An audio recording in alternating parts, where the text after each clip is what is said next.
Hello students, we are reading our first lesson of the Vistas book, the third level. Let's remind the story. The story is about a guy named Charlie, and he traveled on the third level of Grand Central Station, New York, where at the third level, what did he see there? क्या उसने वहाँ देखा था कि वहाँ से जो है वो ओल्ड डेज में अपने जा सकता था। ठीक है, रेलवे स्टेशन वो था और उसे लगता है कि वहाँ से वो ट्रेन पकड़कर इलिनॉइस गैल्सबर्ग जा सकता है, जहाँ पर कि वो बचपन में रहा करता था।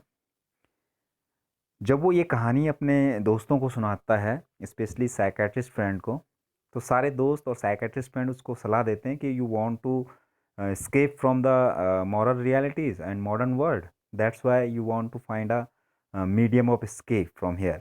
So that's why you wander there or at the third level at Grand Central Station, because there are only two level. लेकिन फिर उसकी वाइफ भी कहती है और वो छोड़ देता है थर्ड लेवल खोजना, क्योंकि उसको दोबारा वो मिलता नहीं है थर्ड लेवल, जहाँ से वो ट्रेन पकड़ के इलिनॉइस गैल्सबर्ग जाना चाहता था। लेकिन अचानक से एक दिन उसको एक लेटर मिलता है, क्योंकि वो अपना स्टैम्प कलेक्शन जारी रखता है। तो एक लेटर उसको मिलता है और उस लेटर से उसको ये पता लगता है कि जो सैम है, जो उसका साइकेट्रिस्ट फ्रेंड है, वो इलिनॉइस गैल्सबर्ग पहुंच चुका है। ठीक है, और अब उसके पास एक प्रूफ है कि there is the third level, वहाँ पे थर्ड लेवल है, एंड वो वहाँ से इलिनॉइस गैल्सबर्ग जा सकता है, क्योंकि उसका साइकेट्रिस्ट फ्रेंड वहाँ पहुँच चुका है। तो ये साइकोलॉजी उसके मन में है, और ये कहानी भी इमेजिनेशन ज़्यादा है रियलिटी से हट के। Let's start today's text. Let's start. हमने यहाँ तक पढ़ा था that he always said he like the sound of the place and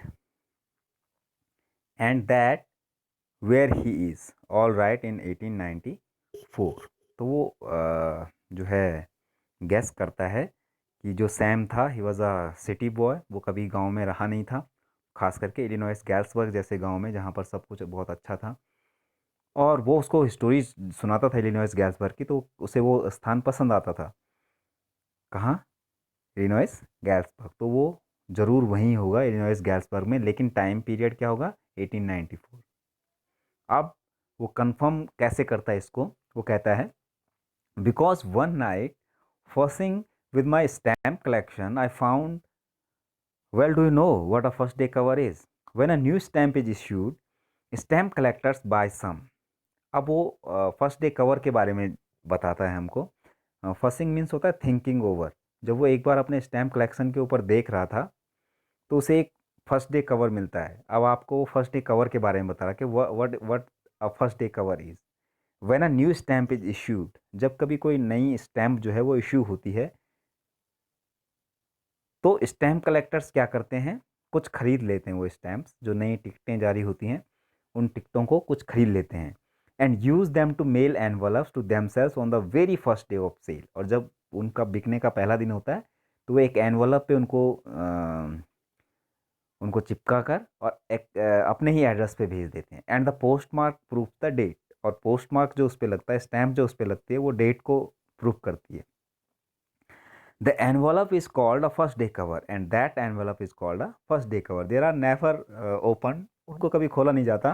You just put blank paper in the envelope, क्योंकि उसमें एक blank paper होता है, आपको अपने को ही भेजना होता है, वो केवल स्टैम्प कलेक्शन के लिए। That night, among my oldest first day covers, I found one that shouldn't have been there, but there it was. It was there because someone had mailed it to my grandfather, and it at his home in Illinois Galesburg.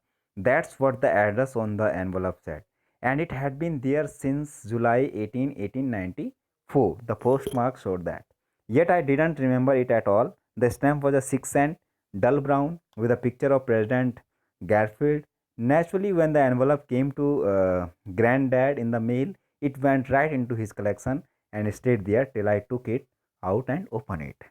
तो उसको एक first day cover मिलता है, जो कि उसके दादा के कलेक्शन में आया था 1894 में, 1894 में। उस पर जो पोस्ट मार्क लगा हुआ था, वो इस चीज़ को बताता है, और वो वहीं था तब से। उस पर 6 सेंट का एक स्टैंप लगा हुआ था, डल ब्राउन का एनवलप था और प्रेसिडेंट गैरफील्ड का उस पर पिक्चर था। और वो एनवलप जो है ग्रैंड डैड को किसी ने मेल किया था और वो उनके कलेक्शन में चला गया और अब चार्ली के पास है।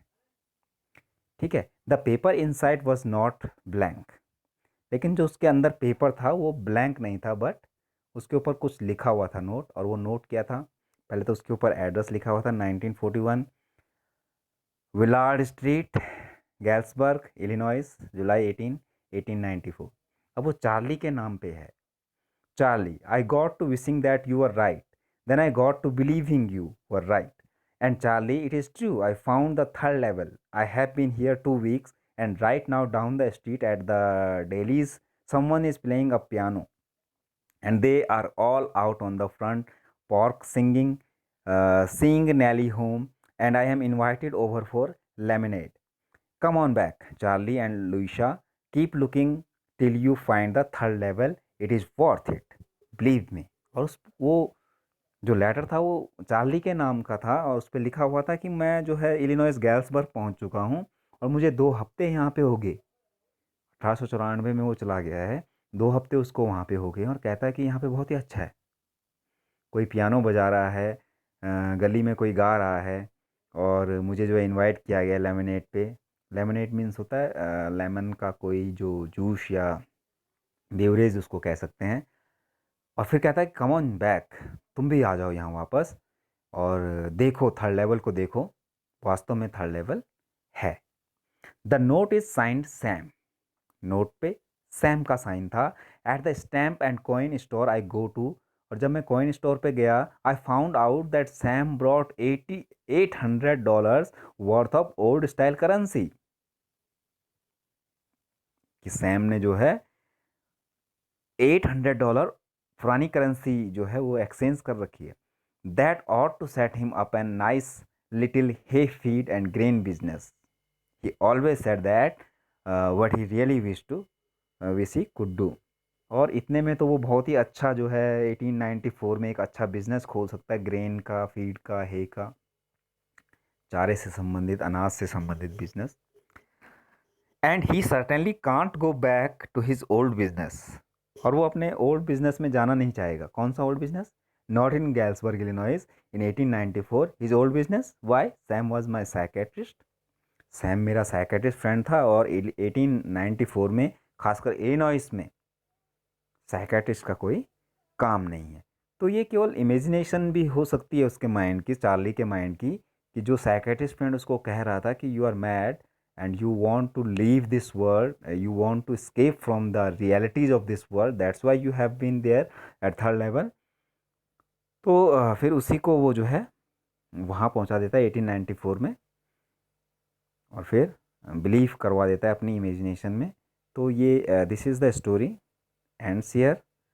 I'm sending you some question answer, important question answer from the text. Thanks for today.